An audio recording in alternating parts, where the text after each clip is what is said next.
Sahabat setia Go yang dikasih Tuhan, Shalom. Hari ini adalah Jumat 6 Februari 2026, Jumat pertama di bulan Februari. Dan kita berdevosi kepada hati Yesus yang Maha Kudus, hatinya yang berbelas kasih dan menjadi tempat yang teduh buat kita. Kita hari ini memperingati peringatan wajib Santo Paulus Miki dan kawan-kawan, imam dan martir di tanah Jepang. Paulus Miki lahir sekitar tahun 1565. Ia lahir dari keluarga bangsawan militer Jepang yang sudah menjadi Kristen. Ia merasakan panggilan untuk hidup religius pada masa mudanya. Paulus Miki masuk Serikat Yesus pada tahun 1580. Ia menjadi penginjil dan pengkhotbah yang luar biasa. Pada tahun 1597, Kaisar Hideyoshi, seorang penguasa berpengaruh di Jepang, mendengar hasutan seorang pedagang Spanyol yang mengatakan bahwa para misionaris adalah pengkhianat bangsa Jepang.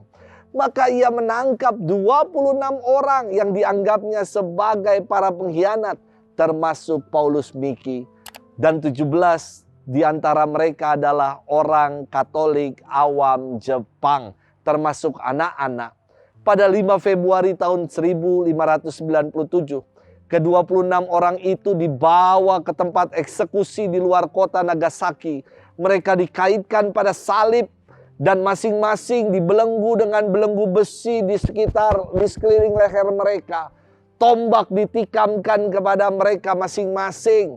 Dari atas salib, Paulus Miki terus-menerus berkhotbah dengan gagah berani untuk memberikan semangat bagi umat Kristiani untuk tetap setia pada iman sampai pada akhir.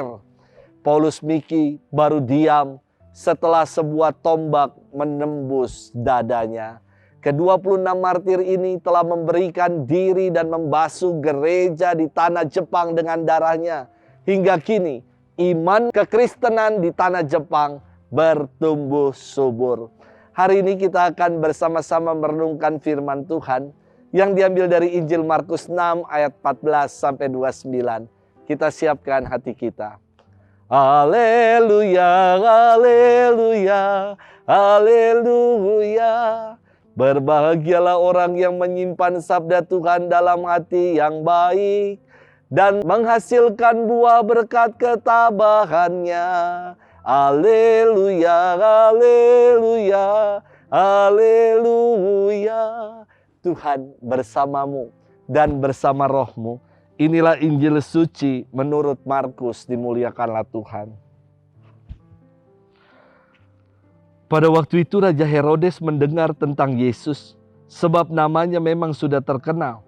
Dan orang mengatakan, Yohanes Pembaptis sudah bangkit dari antara orang mati, dan itulah sebabnya kuasa-kuasa itu bekerja di dalam dia. Yang lain mengatakan, dia itu Elia. Yang lain lagi mengatakan, dia itu seorang nabi sama seperti nabi-nabi yang terdahulu. Waktu Herodes mendengar hal itu, ia berkata, bukan, dia itu Yohanes yang sudah kupenggal kepalanya dan kini bangkit lagi. Memang Herodeslah yang menyuruh orang menangkap Yohanes dan membelenggunya di penjara, berhubung dengan peristiwa Herodias istri Filipus saudaranya. Karena Herodes telah mengambilnya sebagai istri. Karena Yohanes pernah menegur Herodes, tidak halal engkau mengambil istri saudaramu. Karena kata-kata itu, Herodias menaruh dendam pada Yohanes dan bermaksud membunuh dia, tetapi tidak dapat. Sebab Herodes segan akan Yohanes karena ia tahu bahwa Yohanes adalah orang yang benar dan suci. Jadi untuk melindunginya, setiap kali mendengar Yohanes bahwa Yohanes adalah orang yang benar dan suci, jadi ia melindunginya. Tetapi setiap kali mendengar Yohanes, hati Herodes selalu terombang-ambing. Namun ia merasa senang juga mendengarkan dia. Akhirnya tiba juga kesempatan yang baik bagi Herodias ketika Herodes pada hari ulang tahunnya mengadakan perjamuan untuk para pembesar, para perwira dan orang-orang terkemuka di Galilea. Pada waktu itu putri Herodias tampil lalu menari, dan ia menyukakan hati Herodes serta tamu-tamunya. Maka raja berkata kepada gadis itu, mintalah daripadaku apa saja yang kau ingini, maka akan kuberikan kepadamu. Lalu Herodes bersumpah kepadanya, "Apa saja yang kau minta akan kuberikan kepadamu, sekalipun itu setengah dari kerajaanku." Anak itu pergi dan menanyakan ibunya apa yang harus kuminta. Jawab ibunya, "Kepala Yohanes Pembaptis." Maka cepat-cepat ia pergi kepada raja dan meminta, "Aku mau supaya sekarang juga engkau berikan kepada aku kepala Yohanes Pembaptis dalam sebuah talam." Maka sangat sedihlah hati raja. Tetapi karena sumpahnya dan karena segan terhadap tamu-tamunya, ia tidak mau menolaknya. Raja segera menyuruh seorang pengawal dengan perintah supaya mengambil kepala Yohanes. Orang itu pergi dan memenggal kepala Yohanes di penjara. Ia membawa kepala itu dalam sebuah talam dan memberikannya kepada gadis itu. Dan gadis itu memberikannya pula kepada ibunya.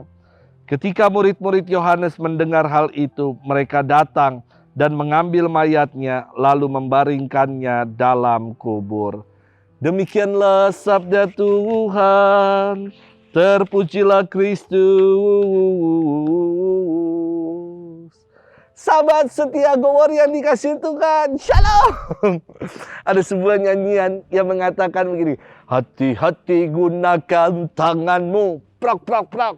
Hati-hati gunakan mulutmu, prok prok prok. Saya kira nyanyian anak ini ingin mengatakan agar kita bijak dalam bersikap, dalam bertutur. Sebab ada 3 hal yang tidak dapat ditarik kembali dalam kehidupan. Yang pertama adalah waktu yang telah berlalu. Kata-kata yang sudah kita ucapkan dan kesempatan yang diabaikan. Ketiga hal ini tidak bisa kita ulang atau tarik kembali. Pertama, waktu yang tidak dikelola dan dimanfaatkan akan menjadikan hidup ini sia-sia. Yang kedua adalah kata-kata yang terlanjur terlontar tanpa dipikirkan dan sekedar luapan amarah, mungkin berujung pada penyesalan. Dan yang ketiga adalah kesempatan yang dibiarkan tanpa dimanfaatkan akan membawa kekecewaan dalam hidup. Sahabat setia Gowor yang dikasihi Tuhan, firman Tuhan berkisah tentang kematian tragis Yohanes Pembaptis. Dijelaskan dalam kisah ini bahwa Herodes segan akan Yohanes karena ia tahu bahwa Yohanes adalah orang yang benar dan suci. Jadi Herodes ingin melindunginya. Namun, mengapa Herodes akhirnya memerintahkan algojonya untuk memenggal kepala Yohanes?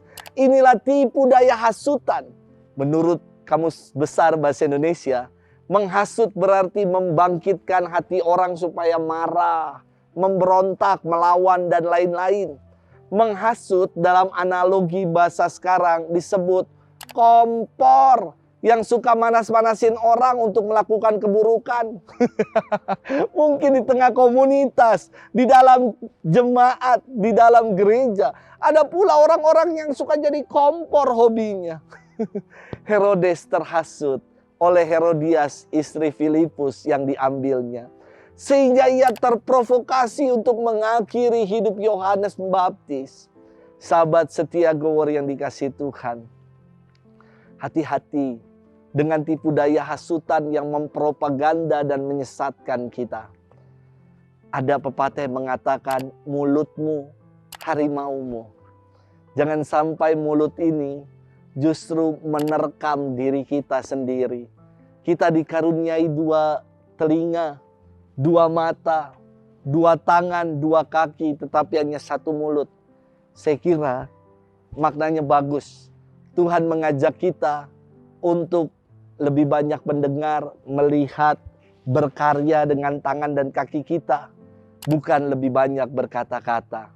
Kita jadikan mulut ini sebagai berkat. Bukan sebagai kutuk karena kita banyak mengumbar caci, maki, dan kata-kata jahat, juga kata-kata kotor. Mulut ini akan jadi berkat kalau kita banyak berdoa dan mengucap syukur. Selamat bermenung. Tuhan memberkati kita dalam nama Bapa, Putra, Roh Kudus. Amin.